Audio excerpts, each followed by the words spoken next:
balita.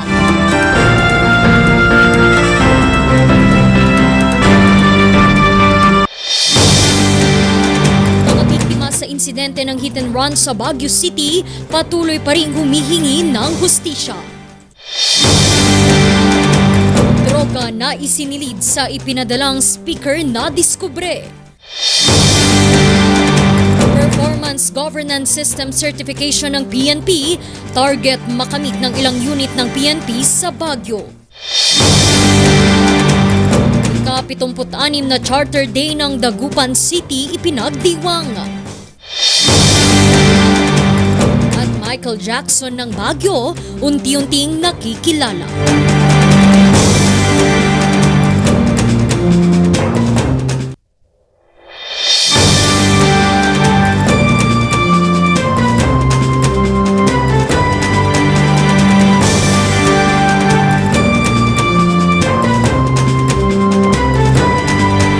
Mula sa RNG Broadcasting Center, ito ang Luzon Headlines. Magandang hapon, Northern Luzon. Narito na ang mga bago at may init na mga balita.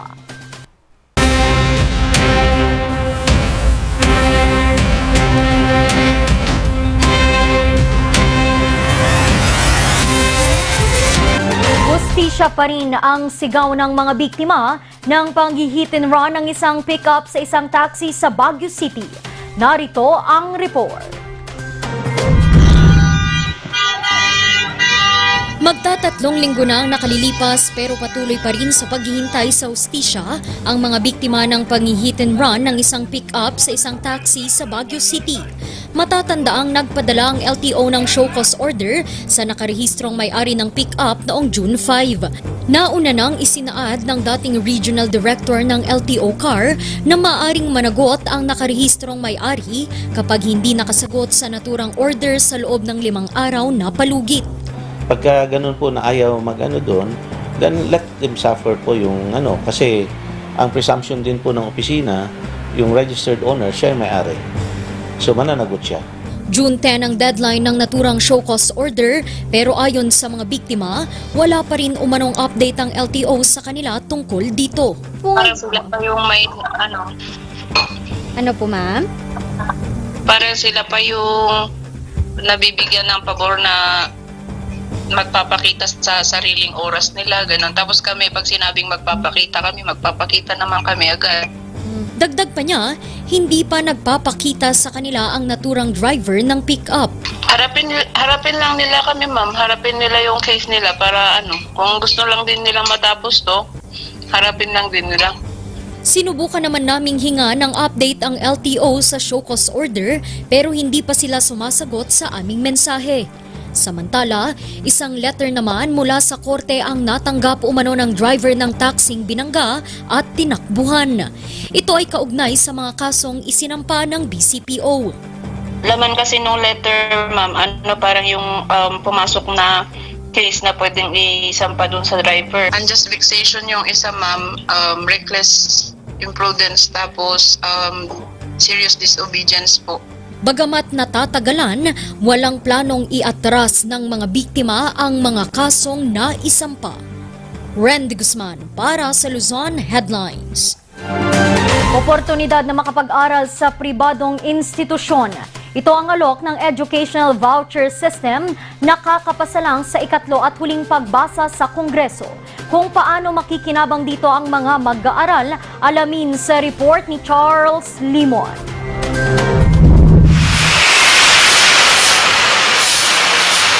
Pinapagkasya ni Aling Janet ang kanyang sahod bilang street sweeper sa pag-aaral ng kanyang anak. Kahit papaano raw, napagtapos na niya sa kolehiyo ang panganay nito. Lagi nga, malaganan tirik na kaslao, my gosh, kastigayam ti at least si adating basit nga makaeskwela nga uding. At least nalpas ti obligasyon, ora kasaan karika. Kahit hirap sa buhay, pilit niyang iginagapang ang pag-aaral ng kanyang mga anak sa pribadong kolehiyo. Uray no kasano karigat, kailangan lata nga Doawan talaga as in mabalin ag utang lata tapno laeng maitawid jay kwa sir. Wed sir. Tapno lang makaadal da. Tapno anda nga tumulad nga kaslakan nyami mat ngani kastoy lang di trabaho. Pero inaasang mababawasan ang kanyang responsibilidad sa isinusulong ngayong batas na educational voucher para sa mga kapos na estudyante na mag-aral sa mga pribadong higher education institutions at technical vocational institutions o House Bill number 7922. So gusto natin magkaroon ng voucher na ibibigay sa kanila at yung voucher na yan ay gagamit nila pag sila mag-enroll. They can decide now whether they want to go to a public school or a private school. Sa ilalim ng panukalang batas, itatatag ang Unified Student Financial Assistance System for Tertiary Education o UNIFAST Board. Ang UNIFAST ang susuri at magbibigay ng voucher sa mga mapipiling mga estudyante na makikinabang dito. You are academically qualified and at the same time financially handicapped, no? Meaning you belong to the poor sector of our society, and at the same time kailangan ipasa mo yung academic requirements ng bawat higher educational institutions. Sagot ng voucher ang tuition at miscellaneous fees ng mga estudyante. Naiiba naman ito kumpara sa mga educational grants sa mga pampublikong paaralan.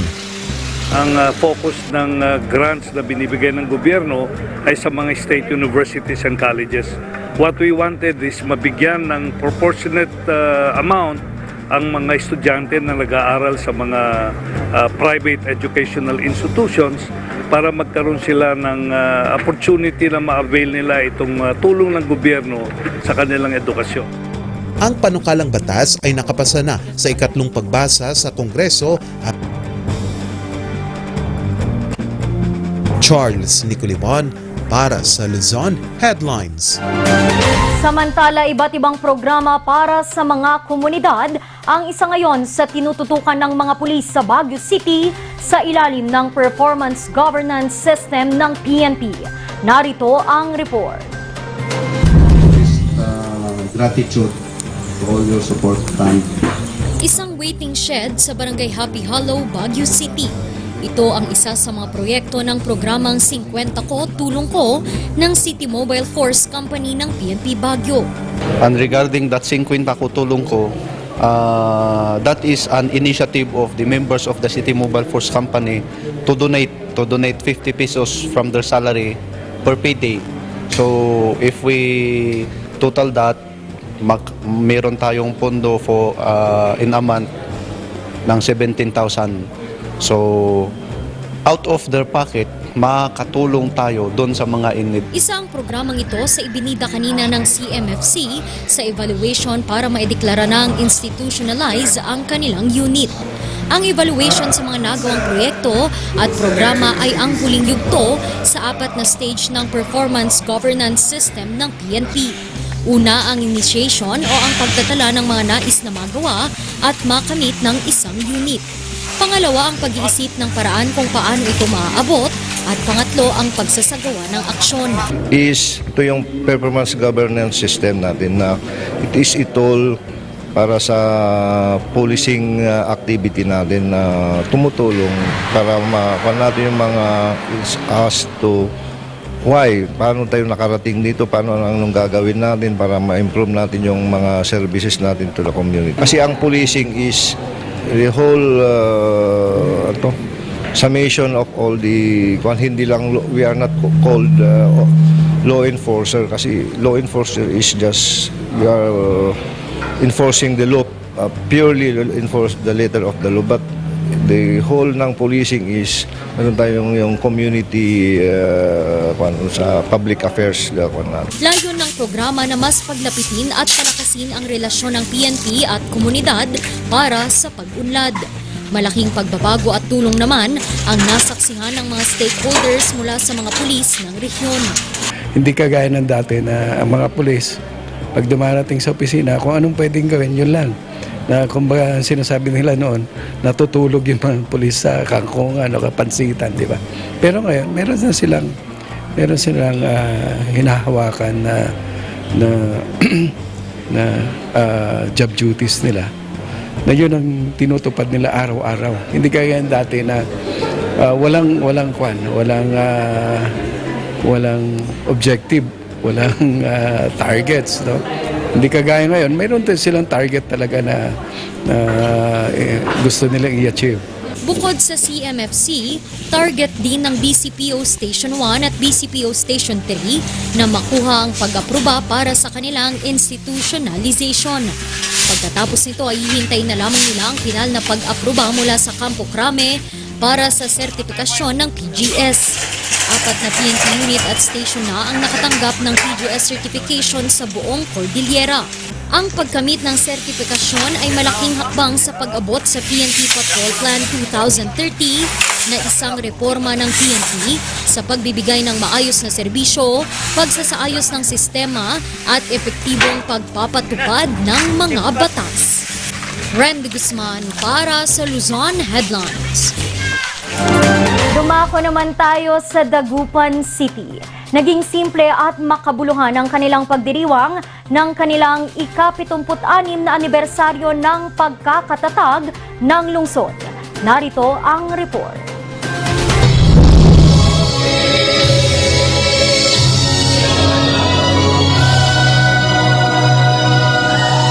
Nag-alay ng bulaklak ang pamahalaang lungsod ng Dagupan sa ribulto ni dating House Speaker Eugenio Perez Sr.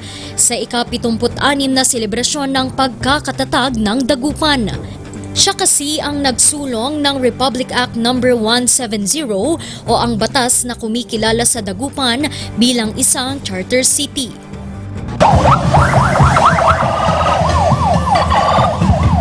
Upang ipagdiwang ito, isang motorcade ang idinaos na nilahukan ng mga opisyal at residente ng lungsod. Binaybay ng higit sa 200 mga sasakyan ang kahabaan ng Central Business District mula sa De Venecia Highway hanggang Dagupan City Plaza.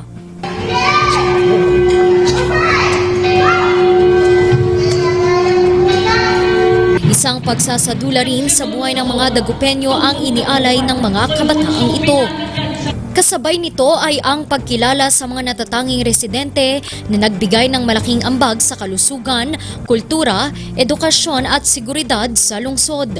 Tema ng pagdiriwang ngayong taon ay Ilaban Subalay o Ilaban ang Bayan. June 20, 1947 na itatag ang Dagupan bilang charter city. Ibig sabihin, mayroon itong kakayahan at gumawa ng sariling batas.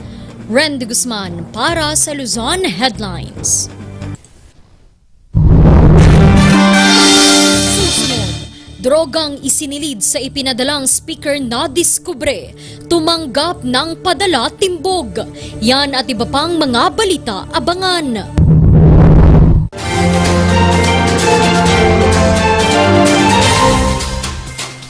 Seven healthy habits para sa healthy Pilipinas. Galaw, baka ma-stroke like jump bro, I'm so kumain na sapat, dapat balance side Pinggang Pinoy, manamit, there you have it. Isa sa 7 healthy habits, sundin.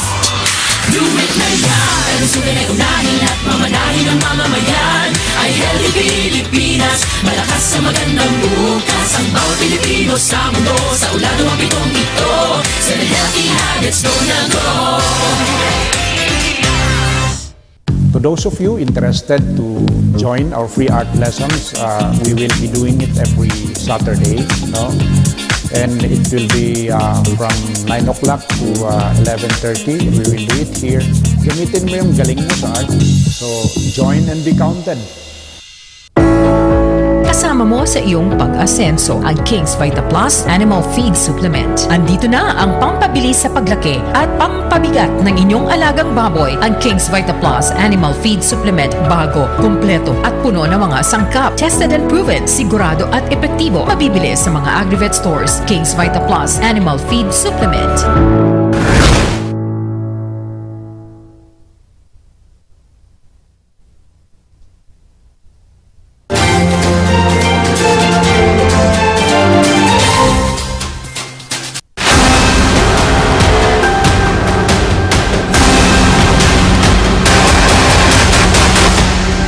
Timbog ang isang lalaki sa Baguio City matapos tumanggap ng ipinadalang speaker na may nakasilid palang iligal na droga. Magbabalita Charles Limon.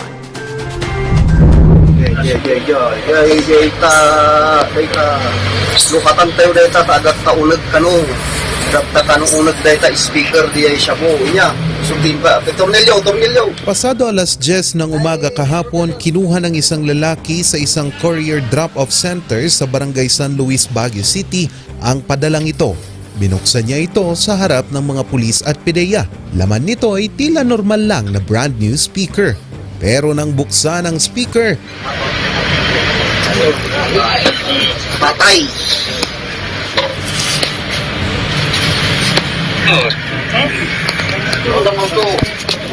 tumambad ang isang supot ng pinaniniwalaang shabu na nakabalot ng papel. Ang nasabing padala ay parte pala ng isang entrapment operation. Nung dumating yung K9 ng PDEA, yun nga, pinay-sniff yung backpack na naglalaman ng parcel. Umupo na yung aso, hindi na niya iniwan. Kaya sinabihan ng pulis na yung nag-receive, yung may-ari ng backpack na buksan yung backpack. Agad na inaresto ng mga otoridad ang lalaki. Ang operasyon ay kinasa ng Regional Drug Enforcement Unit ng Procor. Nag-ugat ang operasyon sa nakuhang tip ng mga pulis. Nung last week, may na-bypass ang mga pulis natin. Nung na-interview yung suspect, yung na-bypass, parang na-convince siya na nagsalita. Nagding darating na parcel na naglalaman ng droga. Aabot sa higit 50 gramo ang bigat ng pinaniniwalaang shabu at nagkakalaga ito ng 346,000 pesos. Dagdag pa ng mga otoridad, hindi nakapangalan sa lalaki ang package pero ipinakita nito sa drop-off center ang isang authorization letter mula sa nakapangalan sa package. Hindi muna isinapubliko ng PNP ang nakapangalan sa package para sa mas malaliman pang investigasyon. Dumating ang package sa lungsod noong Sabado na mula sa Bulacan. Hinintay ng mga otoridad na may kumuha sa package para isagawa ang entrapment. Hindi pa naman lantaran pero for now alam na natin na parang yun na nga ang modus nila dahil eto nga may nangyari na. So yan siguro ang babantayan natin. Sa lock-up cell ng Baguio City Police Office Station 7, pansamantalang iditine ang suspect habang inihahanda ang kasong isasampa sa kanya. Sinubukan ng news team na kunan ng pahayag ang suspect pero tumanggi ito. Sasampahan siya ng kasong paglabag sa Republic Act 9165 o Dangerous Drugs Act of 2002. Charles Nicolimon para sa Luzon Headlines. Para naman sa mga mahilig sa social media, alam niyo ba na malaking tulong para sa isang influencer at online seller ang paggawa at pagbebenta ng mga damit mula sa ukay-ukay? Katunayan, nakapagtapos ito dahil dito. Ang kanyang kwento ihahatid ni Jason Andaya. Hilig ni Joanna ang pagdidisenyo at pagtahi ng damit. Mahilig din ito sa pagbili ng mga ukay-ukay. Dahil dito, ang kanyang mga hilig ginawang negosyo. Start nun is yung financially struggling kasi kami. Tapos syempre, mahilig kami magdamit, mag-fashion. Tapos doon na nag-introduce yung ate ko sa amin ng ukay. Kasi diba, kakalipat namin from La Union dito sa Baguio. So, tas diba, Baguio is known for ukay. Parang city of ukay din siya. Quick ukay haul guys! Finally, let's go! Go, go, go! Sa tulong ng social media na TikTok, taong 2018, binuksan niya ang kanyang online shop. Sa simpleng ideyang ito, hindi niya aakalain na matutustusan niya ang kanyang pag-aaral. Ang ganda ng jacket mo, ganyan-ganyan. Hanggang sa, what if gawin ko siyang business? Ganyan. Kasi nga, financially struggling. Tapos hanggang sa first collection ko, naglabas ako ng 10 pieces. Tapos na-sold out siya. And then, ayun, may allowance na ako for a month. Ganon. And then hanggang sa naging yung 2,000, naging umabot ako ng highest income na 20K. Maliban sa pag-aaral, nakakatulong na rin siya sa mga gastusin sa bahay. Pag pumapasok ako sa school, lagi ako may dalang eco bag. Ganyan. Naka-uniform ako ng UB, HRM, tapos naka-eco bag ako, naka-heels, dala-dala ko yung mga orders. hindi naman naging hindrance yung pagbi-business ko para sa school. O siya yun sa pagsabihan mo. Maraming pumuna sa kanya noong una pero hindi ito naging hadlang sa kanya para ipagpatuloy ang kanyang negosyo. Hindi ko naman to ginagawa for sa mga nambabash or nang sasabi na okay lang yan, kadiri, gano'n. Hindi pa rin kasi open yung mga tao din talaga sa benefits ng ukay. Hindi lang naman siya ukay dahil cheap. Ukay siya kasi makakatulong ka sa environment. Wala talaga kami ng income kasi transit house ang business namin eh. At the same time, small ako, kaya nga, tapos may borders kami, ganyan. So ganun yung nakakakitaan namin. So because of that, ayun, silang dalawa talagang hindi sila nag-stop. Hindi sila tumigil, talagang gumawa sila ng paraan para, alam mo yun, magpatuloy yung pag-aaral lang. Ang lagi lang namin sinasabi sa kanya is, syempre unahin si God sa lahat ng bagay. Because there are things that you cannot control. But the Lord is in control of everything. Mahilig ka rin ba mag-ukay katulad ko? Tapos, Payo nga ni Joanna sa mga gustong magsimula ng negosyo, huwag sumukong abutin ang kanilang mga pangarap at huwag titigil na matuto. Jason Andaya para sa Luzon Headlines. Atin namang alamin ang kahalagahan ng mga pinipirmahang kontrata at mga obligasyon sa Ikaw at ang Batas.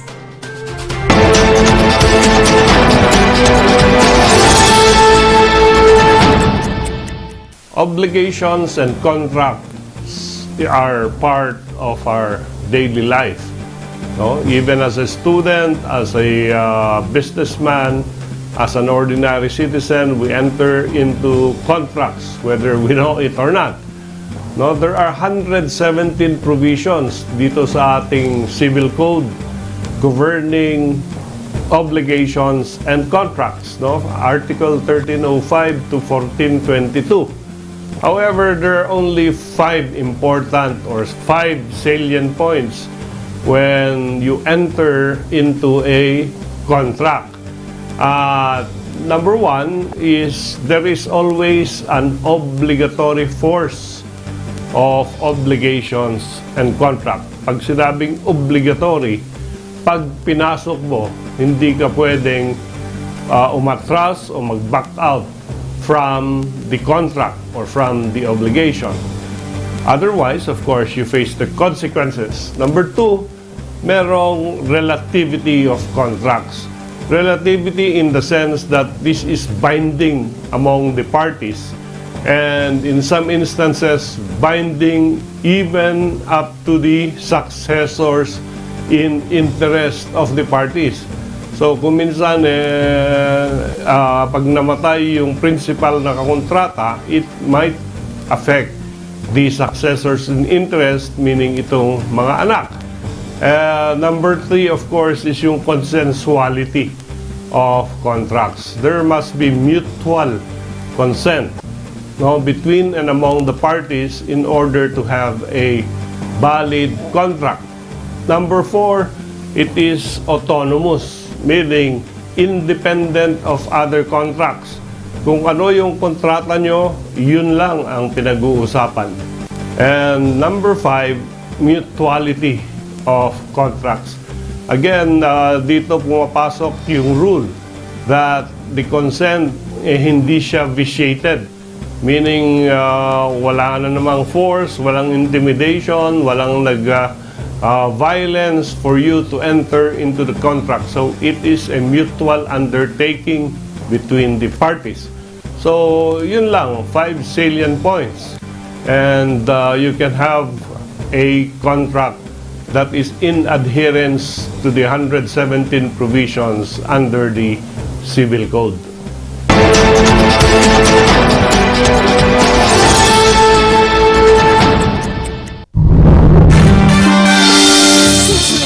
Michael Jackson ng Baguio unti-unting sumisikat.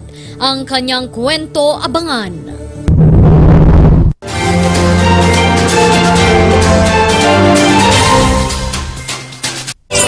Ng batang 90s, parang natin ang itrahan. Ang batang 90s filthy, di ka magsisisi, promise.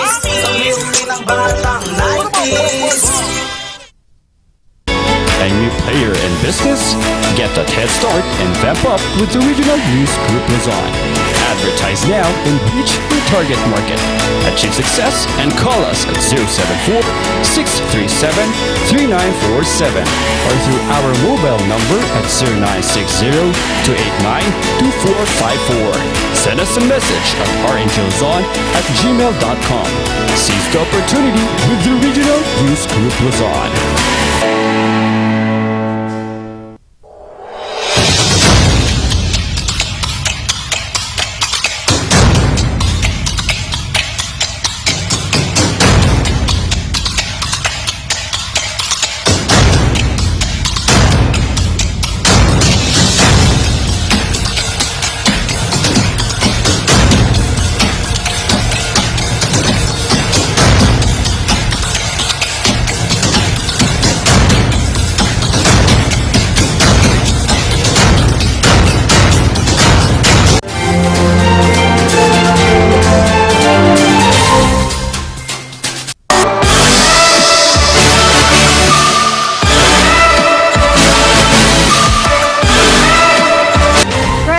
At iniidolo naman ngayon ang tinaguriang Michael Jackson ng Baguio City. Bata pa lamang daw siya, fan na siya ng King of Pop. Ang kanyang kwento alamin kay Jason Andaya.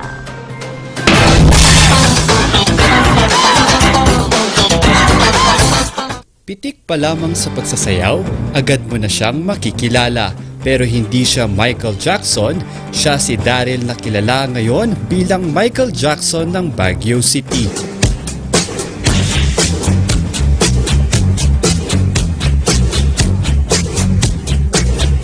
Matay si Michael Jackson, parang doon ko lang siya nakilala, doon ko siya ni-stalk, doon ko talaga inaral yung history niya. Ganun pala si Michael Jackson, is a really good person, humanitarian, yan, nagbibigay siya sa mga tao, kaya that inspired me na parang gayahin po talaga siya. Maliban sa pagiging impersonator ng King of Pop, isa din siyang call center agent at photographer. Sa tulong ng mga videos online, nainsayo niya ang perfect moves ng kanyang idolo. Self-taught lang din talaga ako nung nag-umpisa akong sumayaw. Kakanood ko ng YouTube nga nung panahon na wala pa talaga tayong smart mobile, mga phones na ganyan. Talagang pupunta ako sa computer shop para manood ng videos ni MJ noon. Like, talagang yun ang pinagpupuyatan ko noon. Like, pinanghinaan siya ng loob ng ipagpatuloy ito dahil sa puyat sa trabaho at pagod sa pag-iensayo. Pero lahat ng mga ito, naging motivation niya para ipagpatuloy ito. I mean, as a whole is para talagang for passion naman po. So, hindi naman po nila masasabi kung ano po talaga yung pinagdaanan namin through rehearsals, ganyan sa mga pag-practice po namin. Like, minsan po, gabi-gabi na po kami nakaka-uwi dahil po sa practice.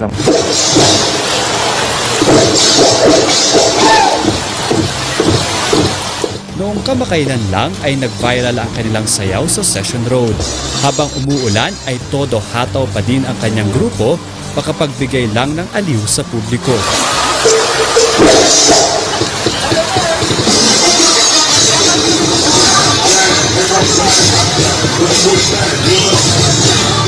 Is kalagitnaan ng sayaw, biglang bumuhos yung ulan. So kami, sige, tuloy na lang natin, tapusin na lang natin, patapos na rin lang. Pero nung pagdating na ng end ng konta, basang-basa na kami. So, napag-usapan namin sa grupo, ituloy lang natin to guys, ituloy na lang natin to. Sayang naman kasi basang-basa na rin lang tayo. Sumayaw na lang tayo.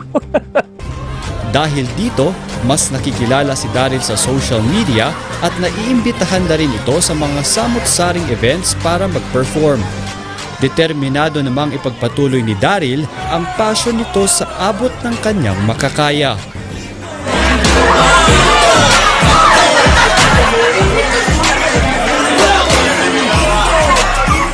Jason Andaya para sa Luzon Headlines. At yan ang mga balitang nakalap ng Luzon Headlines ngayong araw. Muli, maraming salamat at magandang araw sa ating lahat.